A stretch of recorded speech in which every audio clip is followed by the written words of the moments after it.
कादिर खान मंदू खेल साहब, क्लियर कर दिया खेलदार साहब ने कि हम आपकी नाराज़गी अफोर्ड नहीं कर सकते हैं, ना चल सकते हैं, ना विफाक को कमज़ोर करने की कोशिश करेंगे।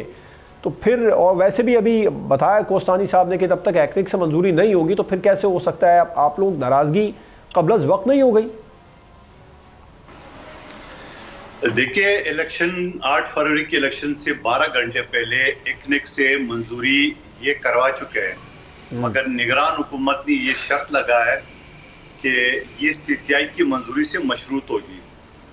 उसके बाद जो 25 जनवरी 2025 को जो इरसा ने लेटर इशू किया था कैनाल के हवाले से, उससे हाई कोर्ट जो है ना वो उसको मुअत्तल कर चुकी है। दूसरी बात, तीसरी बात ये कि 7 अप्रैल को मंडे वाले दिन, पिछले मंडे को हमारी करारदाद पेश हुई है और उस करारदाद के ऊपर जो है ना वो पीटीआई भी वहां से चली गई है और एमक्यूएम भी बाइकाट कर गया और मुस्लिम लीग नून ने भी मुंह मोड़ लिया। फिर 3 दिन बाद पीटीआई ने वो करारदाद लाया जो कि मुतफ़क़ा तौर पे करारदाद सीनी असम्बली में पास हो चुका है। और फिर यही लारे लेपे देने के बाद आज स्पीकर ने इजलास को उस करारदाद से मुंह मोड़ने के लिए गैर मुअय्यन मुद्दत के तक जो है ना वो असम्बली के इजलास मुअत्तल कर दिया। तो इन सारी चीज़ों को मैं क्या कहूँ, इसहाक डार की तकरीर कहूँ या उज़्मा बुखारी की तकरीर समझूँ, तो आप खुद फैसला कर ले।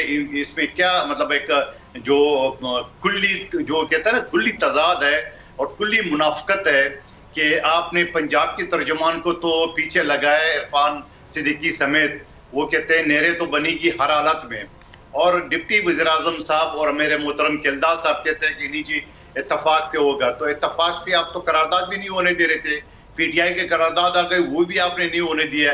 मैं तो कहता हूँ कि बड़ा अच्छा मौका है पीटीआई को अदम एतमाद की तहरीक पेश करना चाहिए।